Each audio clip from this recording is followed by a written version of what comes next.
Gujarat high court ने शुक्रवार को मोदी सरनेम केस में राहुल गांधी की 2 साल की सजा पर रोक लगाने से इनकार कर दिया।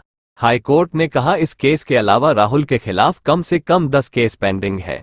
ऐसे में सूरत कोर्ट के फैसले में दखल देने की जरूरत नहीं है।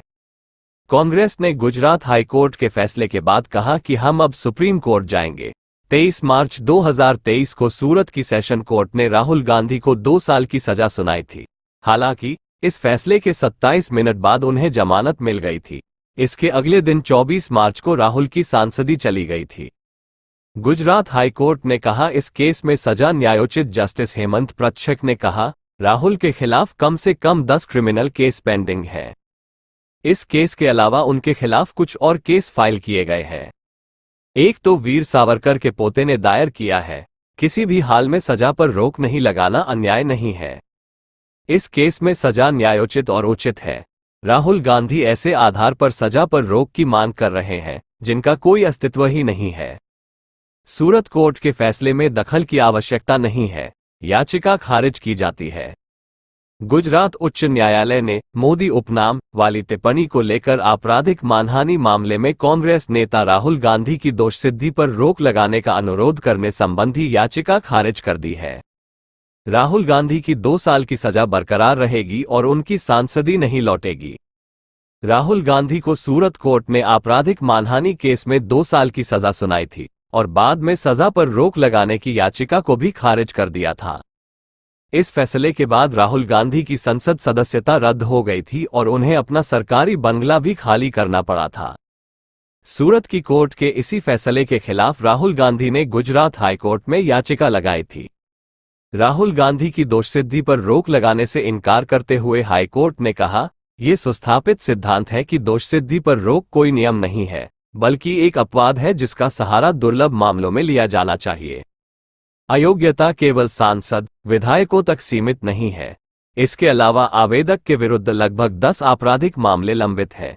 इस शिकायत के बाद भी उनके खिलाफ एक और शिकायत दर्ज की गई। शिकायत वीर सावरकर के पोते ने दर्ज कराई। दोषसिद्धि पर रोक लगाने से इनकार करने से उनके साथ अन्याय नहीं होगा। दोषसिद्धि पर रोक लगाने का कोई उचित आधार नहीं है। निचली अदालत को आदेश बिल्कुल उचित और कानूनी है। ये है पूरा मामला। साल 2019 में कर्नाटक के कोलार में एक चुनावी जनसभा के दौरान दिए गए राहुल गांधी के एक कथित आपत्तिजनक बयान ये मामला शुरू हुआ। इस बयान पर गुजरात के बीजेपी विधायक पूर्णेश मोदी ने उनके खिलाफ मामला दर्ज कराया था। न्यायमूर्ति प्रच्छक ने मई में राहुल गांधी की याचिका पर सुनवाई करते हुए कोई अंतरिम राहत देने से इनकार कर दिया था और कहा था कि वह ग्रीष्मकालीन अवकाश के बाद अंतिम आदेश पारित करेंगे। राहुल गांधी के वकील ने 29 अप्रैल को सुनवाई के दौरान गुजरात उच्च न्यायालय में तर्क दिया था कि एक जमानती एवं गैर संज्ञेय अपराध के लिए अधिकतम 2 साल की सजा देने का मतलब है कि उनके मुवक्किल अपनी लोकसभा सीट खो सकते हैं। गुजरात में भारतीय जनता पार्टी भाजपा के विधायक पूर्णेश मोदी द्वारा दायर 2019 के मामले में सूरत की मेट्रोपॉलिटन मजिस्ट्रेट अदालत ने 23 मार्च को राहुल गांधी को भारतीय दंड संहिता आईपीसी की धाराओं 499 और 500 आपराधिक मानहानि के तहत दोषी ठहराते हुए 2 साल जेल की सजा सुनाई थी। फैसले के बाद गांधी को जनप्रतिनिधित्व अधिनियम के प्रावधानों के तहत संसद की सदस्यता से अयोग्य घोषित कर दिया गया था। राहुल गांधी 2019 में केरल के वायनाड से लोकसभा के लिए निर्वाचित हुए थे। राहुल गुजरात हाईकोर्ट के फैसले के खिलाफ सुप्रीम कोर्ट में अपील करेंगे। अगर राहुल को इस केस में वहां राहत मिल जाती है तो उनकी सांसदी बहाल हो जाएगी और वे 2024 का लोकसभा चुनाव लड़ पाएंगे।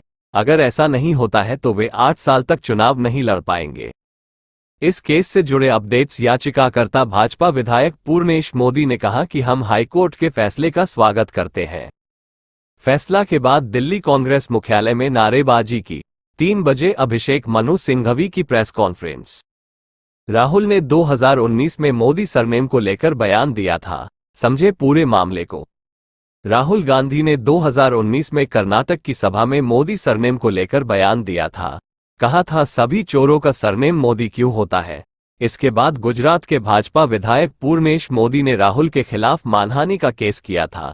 राहुल को 2 साल की सजा हुई तो सांसदी गई। राहुल की संसद सदस्यता 24 मार्च को दोपहर करीब 2:30 बजे रद्द कर दी गई। वह केरल के वायनाड से लोकसभा सदस्य थे। लोकसभा सचिवालय ने पत्र जारी कर इस बात की जानकारी दी थी। लोकसभा की वेबसाइट से भी राहुल का नाम हटा दिया गया है। दरअसल सुप्रीम कोर्ट ने 11 जुलाई 2013 को अपने फैसले में कहा था कि कोई भी सांसद या विधायक निचली अदालत में दोषी करार दिए जाने की तारीख से ही संसद या विधानसभा की सदस्यता के लिए अयोग्य घोषित हो जाएगा। कोर्ट ने लिली थॉमस बनाम भारत सरकार के केस में यह आदेश दिया था। इससे पहले कोर्ट का आखिरी फैसला आने तक विधायक या सांसद की सदस्यता खत्म नहीं करने का प्रावधान था।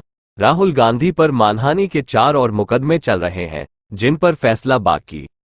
2014 में राहुल गांधी ने संघ पर महात्मा गांधी की हत्या का आरोप लगाया था। एक संघ कार्यकर्ता ने राहुल पर आईपीसी की धारा 499 और 500 के तहत मामला दर्ज कराया था। ये केस महाराष्ट्र के भिवंडी कोर्ट में चल रहा है। 2016 में राहुल गांधी के खिलाफ असम के गुवाहाटी में धारा 499 और 500 के तहत मानहानि का केस दर्ज किया गया था। शिकायतकर्ता के मुताबिक राहुल गांधी ने कहा था कि 16वीं सदी के असम के वैष्णव मठ बरपेटा 17 में संघ सदस्यों ने उन्हें प्रवेश नहीं करने दिया। इससे संघ की छवि को नुकसान पहुंचा है। ये मामला भी अभी कोर्ट में पेंडिंग है। 2018 में राहुल गांधी के खिलाफ झारखंड की राजधानी रांची में एक और केस दर्ज किया गया। ये केस रांची की सब डिविजनल जुडिशियल मजिस्ट्रेट की कोर्ट में चल रहा है। राहुल के खिलाफ आईपीसी की धारा 499 और 500 के तहत 20 करोड़ रुपए मानहानि का केस दर्ज है। इसमें राहुल के उस बयान पर आपत्ति जताई गई है जिसमें उन्होंने मोदी चोर है कहा था। 2018 में ही राहुल गांधी पर महाराष्ट्र में एक और मानहानि का केस दर्ज हुआ। ये मामला मजगांव स्थित शिवड़ी कोर्ट में चल रहा है। आईपीसी की धारा 499 और 500 के तहत मानहानि का केस दर्ज है। केस संघ के कार्यकर्ता ने दायर किया था। राहुल पर आरोप है कि उन्होंने गौरी लंकेश की हत्या को बीजेपी और संघ की विचारधारा से जोड़ा। गुजरात एचसी ने की ये टिप्पणी। गुजरात हाईकोर्ट ने यह भी कहा कि ऐसे में दोषी ठहराए जाने का फैसला उनके साथ नाइंसाफी नहीं कहा जा सकता। उन्हें दोषी ठहराए जाने का फैसला बिल्कुल सही है। हमें निचली अदालत के आदेश में दखल देने का कोई औचित्य नजर नहीं आता। अब राहुल गांधी के पास विकल्प सिर्फ सुप्रीम कोर्ट जाने का है। कांग्रेस ने फैसले पर उठाए सवाल। इस बीच कांग्रेस का रिएक्शन भी सामने आया है। एआईसीसी के महासचिव केसी वेणुगोपाल ने कहा कि मानहानि मामले में राहुल गांधी की याचिका खारिज करने के गुजरात हाईकोर्ट के आदेश के खिलाफ सुप्रीम कोर्ट जाएंगे।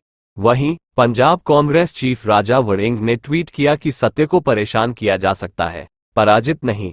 नफरत के व्यापारी पूरा जोर लगा रहे हैं, लेकिन मोहब्बत की दुकान स्थापित होकर रहेगी। वहीं कांग्रेस कोषाध्यक्ष पवन बंसल ने कहा कि फैसला गलत है।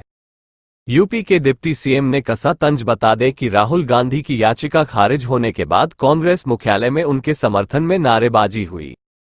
इस बीच यूपी के डिप्टी सीएम केशव मौर्य ने राहुल को लेकर ट्वीट किया कि मानहानि मामले में गुजरात हाईकोर्ट से राहुल गांधी की याचिका खारिज। राहुल गांधी और अरविंद केजरीवाल की राजनीति ही दूसरों की मानहानि पर टिकी है।